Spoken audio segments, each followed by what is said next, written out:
முருகா, என் அன்பு பிள்ளையே, சமீபத்தில் உன்னை விட்டு பிரிந்தவரிடமிருந்து உனக்கு ஒரு நல்ல செய்தி ஒன்று வரப்போகின்றது.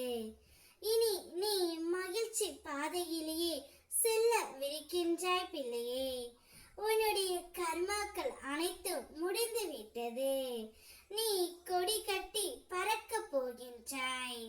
உன் விதியை உன் அப்பா நான் திருத்தி எழுதி விட்டேன். இத்தனை நாட்களாக கஷ்டத்தை மட்டுமே பார்த்து கொண்டு இருந்தாய். இனி அப்படி நடக்காமல் சந்தோஷத்தையும் நீ பார்ப்பாய்.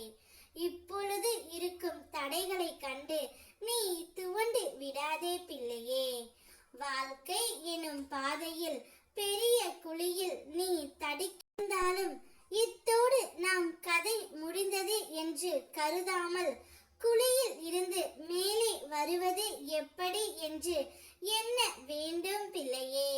இடையூறுகள், அயற்பாடுகள், துன்ப துயரங்கள் போன்றவை எல்லா மனித வாழ்க்கையிலும் இருந்து வருவது இயல்பானது தான். ஆனால் சிலர் அதிலேயே துவண்டு வாடி விடுகின்றார்கள். ஏதாவது சாதிக்கும் முயற்சியில் இறங்கினால் தடைகள் குறுக்கிடத்தான் செய்யும்.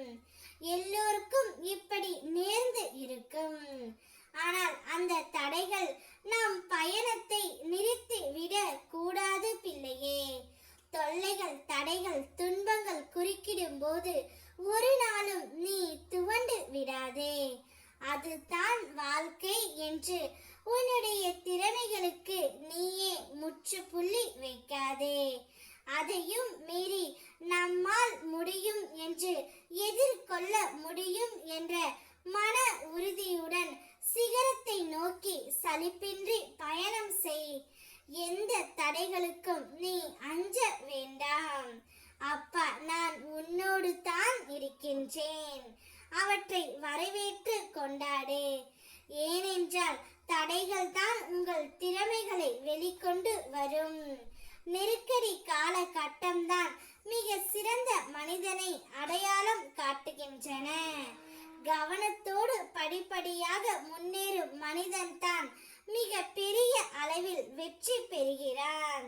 நீயும் வெற்றி பெற போகின்றாய். சமீபத்தில் உன்னை விட்டு பிரிந்த உறவுகள் அனைவருமே இன்று உன்னை தேடி வர போகின்றார்கள். உன் உண்மையான அன்பை புரிந்து இனி நீ மட்டும்தான் என்னுடைய உலகம் என்று கூறி அந்த உறவு அனைவருமே அந்த உறவுடன் சேர்ந்து சந்தோஷமாக இருக்க போகின்றாய். மிக பெரிய வெற்றி உன்னுடைய வாழ்க்கையில் நீ அடைய போகின்றாய். இனி உன் விதியில் சந்தோஷம் மட்டுமே நிறைந்திருக்கும். ஓம் முருகா.